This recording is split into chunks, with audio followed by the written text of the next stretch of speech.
नमस्कार प्यारे दर्शकों, एक बार किसी गांव में एक ब्राह्मण कथा करता था। अब राम कथा का पाठ हर रोज किया करता। प्रभु श्री राम की इस पावन कथा का गुणगान करता और लोग सुनने के लिए भी आते। अब जैसे जैसे हर रोज कथा होने लगी तो लोग आना बंद कर दिया। लोग कथा में नहीं आ रहे और हुआ यूं कि 7 दिन की कथा में 2 दिन तक तो वहां के लोग आए। उसके बाद धीरे धीरे कम होते गए और छठे दिन तो वहां पर कोई भी नहीं आया। अब केवल 1 दिन और बचा था। ब्राह्मण देवता अकेले बैठे प्रभु श्री राम की राम कथा करते रहते। दोस्तों, साथ में भगवान श्री राम जी की प्रतिमा और उनके साथ भक्त हनुमान की प्रतिमा। अब ब्राह्मण तो कथा करके छठे दिन चला गया। भगवान श्री राम ने हनुमान से कहा कि हनुमान, यह पंडित बड़े भाव से, बड़े श्रद्धा से मेरी कथा करता है, गुणगान गाता है, किंतु बेचारे को सुनने के लिए अब कोई नहीं आता। अगर कोई कथा सुनने के लिए नहीं आएगा तो कोई दान दक्षिणा इसे कैसे प्राप्त होगी। प्रभु श्री राम ने हनुमान से कहा कि हनुमान, मैं चाहता हूं कि इसे कुछ ना कुछ दान दक्षिणा जरूर मिले। अब हनुमान ने कहा कि प्रभु, आप इस बात की फिक्र बिल्कुल भी ना करें, इस बात की चिंता ना करें। आपके भक्तों का विशेष ध्यान में रखता हूं, किसी प्रकार की कमी नहीं आने देता। आप इस बात से चिंता मुक्त हो जाए। मैंने इस पंडित के लिए दक्षिणा में 1000 रुपए पहले से ही तय कर दिए हैं। इसे दक्षिणा में 1000 रुपए मिलेंगे। अब उन दोनों की बात पीछे खड़ा हुआ एक कंजूस सेठ सुन रहा था। अब उसने सुन लिया कि इस पंडित को 1000 रुपए मिलने वाले हैं। बड़ा ही लोभी, उससे लोभ आ गया और सोचने लगा कि इन 1000 में मुझे कुछ मिल जाए तो फ्री का माल है, मुझे प्राप्त हो जाएगा। इतना सुनते ही भागा भागा वह पंडित जी के पास चला जाता है।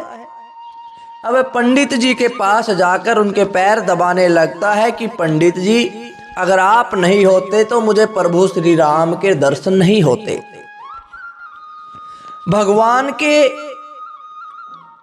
वो अनुपम दर्शन नहीं हो पाते, मैं उनसे वंचित रह जाता। आपकी बड़ी मेहरबानी जो आपने इतना बड़ा उपकार किया। मैं आपका दास बनना चाहता हूं, आपका नौकर बनना चाहता हूं। कुछ भी हो जाए मैं आपको छोड़ने वाला नहीं। अब पंडित जी भी हैरान कि मैंने ऐसा क्या कर दिया।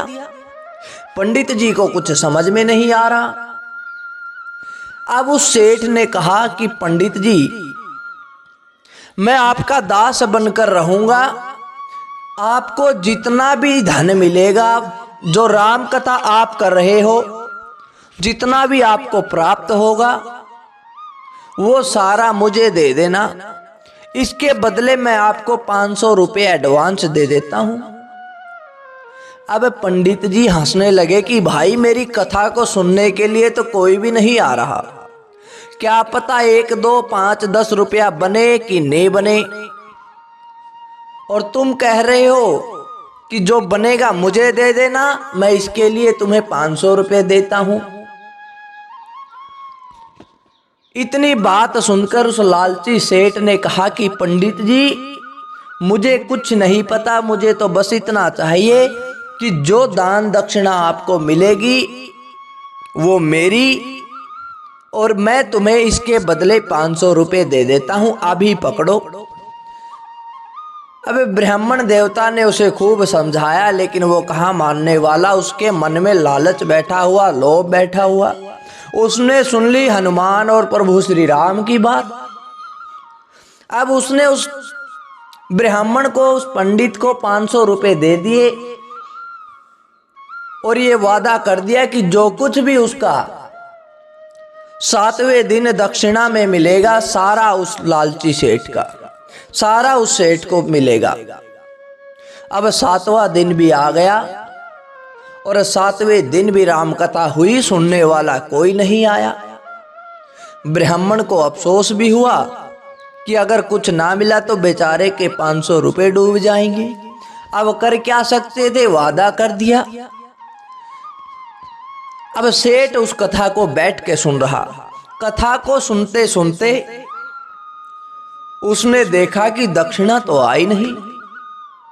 उसने सोचा कि शायद भगवान की आरती भाव से नहीं हुई। उसने पंडित जी से फिर कहा कि पंडित जी आप भगवान की आरती फिर से करिए, शायद मेरी श्रद्धा में कमी रह गई, मेरे भाव में कमी रह गई। अब पंडित जी ने फिर आरती की, किंतु फिर वही हुआ, दक्षिणा 1 रुपए भी नहीं आई। अब पंडित जी तो राम कथा करके अपने घर को चले गए। बड़े खुश थे कि जहां 1 रुपया प्राप्त नहीं हुआ वहां 500 रुपये मिल गए। मुझे क्या जरूरत, अब जो मिलेगा सो इसका, मुझे यहाँ रहने की जरूरत नहीं, मैं चला घर। अब वो सेठ इंतजार करता रहा। सुबह बैठा था, दोपहर हो गई, कोई दक्षिणा नहीं आई। शाम हो गई, सबर का बांध टूट गया। अब तो वह इंतजार करते करते बड़ा ही गुस्से में हो गया। अब उसने जान लिया कि यहाँ पर तो कुछ नहीं आने वाला, कोई दान दक्षिणा नहीं आएगी। वह हनुमान की मूर्ति की तरफ गया और हनुमान जी को भला बुरा कहने लगा। हनुमान जी को कहने लगा, क्या तुम्हें मैं ही मिला था मूर्ख बनाने के लिए? जब तुम्हारी देने की औकात नहीं तो ऐसी बातें क्यों करते हो? जब तुमने उसे दक्षिणा नहीं देनी थी तो मुझे लालच में क्यों फंसाया? और इतनी बात कहकर उसने अपने पैर को उठाया और हनुमान जी की मूर्ति को लात मारने की कोशिश की। अब बेचारे की लात वही जाकर फंस गई। हनुमान जी ने पूंछ में ऐसी जकड़ ली कि छोड़ने का नाम नहीं ले रहे, वो टांग छुड़ने वाली नहीं। उधर प्रभु श्री राम जी नाराज हो गए कि हनुमान, मैंने तुमसे एक बात कही थी कि पंडित जी को उसकी दक्षिणा मिलनी चाहिए। बेचारा हर रोज मेरे गुणगान गाता है, मेरी कथा करता है, लेकिन तुमने इस तरफ कोई ध्यान नहीं दिया। वो आज भी बिना दक्षिणा के यहाँ से गया है, उसकी श्रद्धा टूट जाएगी, उसका भाव बदल जाएगा। किंतु हनुमान जी हंस रहे। श्री राम जी क्रोधित होकर पूछने लगे कि हनुमान, तुम्हारी हंसी का क्या कारण है? एक तो तुमने मेरा कार्य नहीं किया, ऊपर से हंस रहे हो। हनुमान जी ने कहा कि प्रभु आप क्रोधित मत हो, मैं कभी भी आपकी बात नहीं टालता और आपके भक्तों की लाज तो मैं खुद रखता हूं। मैंने उसको दक्षिणा भी दी और पूरे 1000 रुपए और 500 रुपए तो मैंने कल उसे एडवांस में दिला दिए। देख लो, पूछ लो, ये सेठ दे के आया है। अब सेठ भी ये सब सुन रहा। सेठ को बड़ा ही अचंभा हुआ, गुस्सा भी आया, लेकिन कर क्या सकता था? उसे क्या पता था उसके पैसे ही उसे दक्षिणा में देने पड़ेंगे।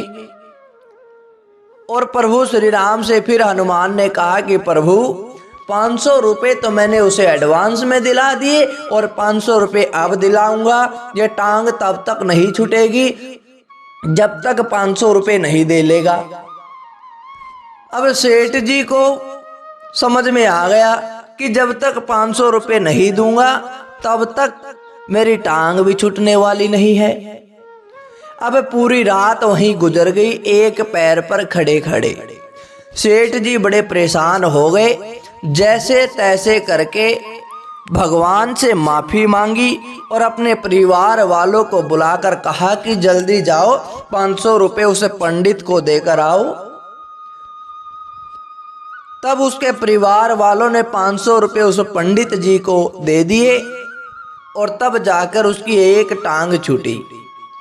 और जीवन में कसम खाली कभी लालच नहीं करेगा, कभी लोभ नहीं करेगा। उस लोभ ने, उस दक्षिणा ने लेने के चक्कर में देने पड़ गए। इसलिए कहते हैं कि कोई भी काम सोच समझ कर करो, क्योंकि भगवान अपने भक्तों की तो लाज रखता ही है। उसके चक्कर में कहीं तुम्हें लेने के देने ना पड़ जाएं। तो प्यारे दर्शकों, कैसी लगी आपको यह आज की कहानी? अगर आपको यह कहानी अच्छी लगी तो इसे लाइक करें, कमेंट करें और शेयर करें, और चैनल को सब्सक्राइब जरूर करें, क्योंकि आपका एक सब्सक्राइब हमारे लिए बहुत महत्व रखता है। तो प्यारे दर्शकों, धन्यवाद।